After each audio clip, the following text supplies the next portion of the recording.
Sun international, Visakhapatnam, Hyderabad 8575795757. ఆ రోజుల్లో అనే సాంగ్ చూస్తున్నప్పుడు ఇది కదా యాక్చువల్లీ మనం చాలా మిస్ అవుతున్నాం, మన చైల్డ్హుడ్ ఇలాంటి మెమరీస్ అన్ని బ్రింగ్ చేస్తున్నారు, తీసుకొస్తున్నారు అని అనిపించింది. అంటే మీకు ఎలాంటి పాయింట్స్ నచ్చాయి ఈ మూవీ ప్రొడ్యూస్ చేయడంలో? డెఫినెట్గా 100% ఆ నాస్టాలజిక్ పార్ట్ అయితే నంబర్ 1. అది చాలా ఒథెంటిక్గా పట్టుకున్నారు వంశీ గారు. ఏదైతే నాస్టాలజిక్ ఎలిమెంట్ ఏదైతే ఉందో అది ఇంకా మనం చిన్నప్పుడు చేసే ఈ కుర్రవేషాలన్నీ ఉంటాయి యంగ్ ఏజ్లో, అవన్నీ కూడా చూసే ఆడియన్స్కి అది ఇంకేదో ఎవరో సినిమా తీశారు అది చూస్తున్నాము అన్న కాకుండా వాళ్ళ లైఫ్ వాళ్ళకి చూసుకున్నట్టు ఉంటుంది అనమాట.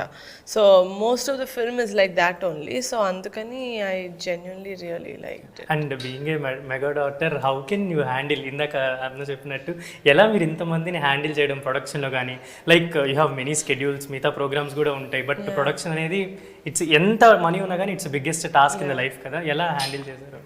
I have a very good production team అండి. అంటే ఎప్పటి నుంచో అసోసియేట్ అయి ఉన్న ప్రొడక్షన్ టీమ్ తోటి we have our EP Ramesh garu and are production managers కానీ, మాకు లొకేషన్లో హెల్ప్ చేసిన, అమలాపురంలో లొకేషన్లో హెల్ప్ చేసిన మేనేజర్స్ కానీ every one were very helpful. అందుకని మాకు వర్క్ ఇంత స్మూత్గా అయింది. It's not my effort, it's a team effort.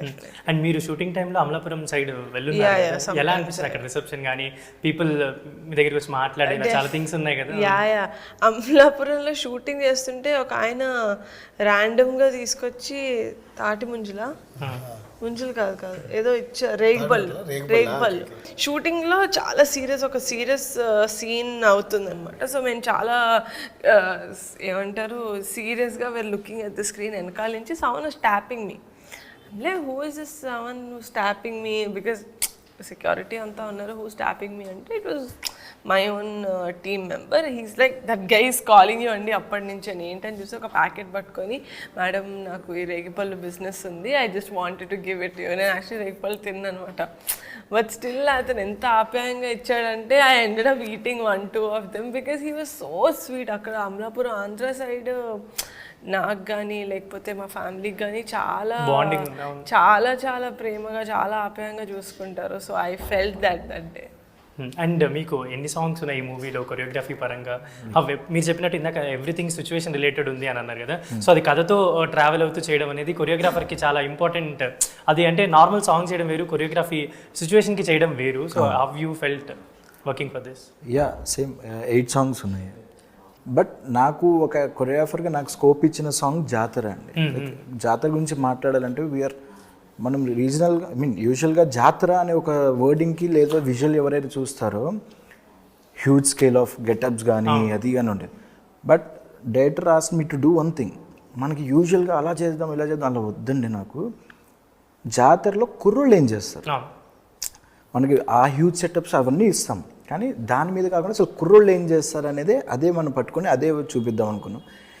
So like usual జాతర సాంగ్స్ ఏదైతే టాటా అని ఉంటుందో అది కాకుండా కుర్రోళ్ళ మీద కాన్సన్ట్రేట్ చేసి అసలు కుర్రోళ్ళు జాతరలో ఏం చేస్తారు అనేది we bought up with this. So అదైతే చాలా బాగా వచ్చింది. So happy we have to see ఎలా ఉండబోతుంది. అండ్ మూవీలో ఒక టీజర్లో షార్ట్లో జాతర గెటప్ చేసుకున్న వాళ్ళు కూడా ఏడుస్తూ ఉంటారు అన్నమాట, జాతర జరగకపోతే అదేదో సీన్ ఉంటుంది. అది ఎంతవరకు అంటే ఎలా ఉండబోతుంది ఆడియన్స్కి అని? యాజ్ ఎ డైరెక్టర్ మీరు ఇప్పుడు ఆల్రెడీ మూవీ అంతా అయిపోయింది, మీరు కన్వే చేస్తున్నారు already. We have to wait for August 9th కదా. ఆ పాయింట్ ఏంటంటే చాలా పర్టికులర్ పాయింట్ అని అనిపించింది నాకు. డెఫినెట్లీ అదొక మంచి సీన్ అండి. ఆ సీన్ తీసినప్పుడు నేను కూడా చాలా ఎమోషనల్ అయ్యాను అనమాట. అంటే కథ రాసుకున్నప్పుడు ఒక ఎమోషన్ పండాలంటే ఏది హై ఇస్తుంది అంటే, ఒక ఊరిని దేవత ఎప్పుడు చూస్తూ ఉంటుంది తన కళ్ళతో. అలాగా కుర్రోళ్ళందరినీ చూసుకుంటున్నప్పుడు ఏదో ఒక చిన్న సిచ్యువేషన్లో అక్కడ జరిగే సిచ్యువేషన్కి నిజంగా దేవత ఏడుస్తే ఎలా ఉంటుంది అనేది నా ఒపీనియన్ అనమాట. ఆ సీన్ నేను తీద్దాం అనుకున్నప్పుడు నాకు వచ్చిన ఐడియా, ఒకవేళ నిజంగానే దేవత ఏడిస్తే ఎలా ఉంటుంది, ఎవరిని చూసి, ఆ కుర్రోళ్ళని చూసి దాన్ని రిప్లికా చేద్దాం అనుకున్నాము. ఆ లైటింగ్ కానీ రాజు గారు ఆ సిచ్యువేషన్లో విజయ్ మాస్టర్ కొరియోగ్రఫీ కానీ జనాలు అక్కడున్న అమలాపురం జూనియర్ ఆర్టిస్టుల దగ్గర నుంచి ఈచ్ అండ్ ఎవ్రీ పర్సన్ ఊరి వాళ్ళు, నా ఆర్టిస్టులు అందరూ కూడా అక్కడ చాలా సపోర్ట్ ఇచ్చారనమాట.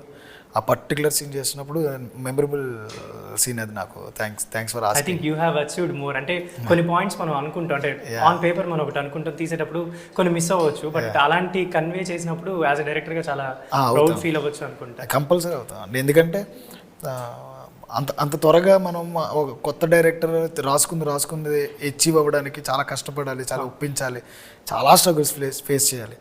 మేబీ నేను ఓన్లీ నిహారిక గారి దగ్గరికి వచ్చిన తర్వాత మాత్రమే నేను వాటి గురించి ఆలోచించలేదు. మిగతా ముందు ఎప్పుడు ఎక్కడ వేరే వర్క్ చేసినా కానీ అవన్నీ ఆలోచించుకునేవాడిని. అవుతుందా ఎప్పుడైతే నిహారిక గారి ప్రొడక్షన్లోకి వచ్చి కొన్ని రోజులు స్టార్ట్ అయ్యి నాకు ఒక 1 వీక్ స్టార్ట్ అయిందో, ఆ తర్వాత నాకు ఆ బాధలు ఆ భయాలు పోయినాయి. నేను అచీవ్ చేసేదానికి నా మైండ్లో కూడా ఇంకా తక్కువ ఉందేమో, వాళ్ళు ఇచ్చింది ఎక్కువ, నేనే తక్కువ ఫీల్ అయ్యానేమో మన ఫీలింగ్ నేను ఫీల్ అయ్యాను అనమాట. బట్ విజువల్గా అది సో ఇంకా ఏమైనా ఫీలింగ్ నేను ఫీల్ అయ్యాను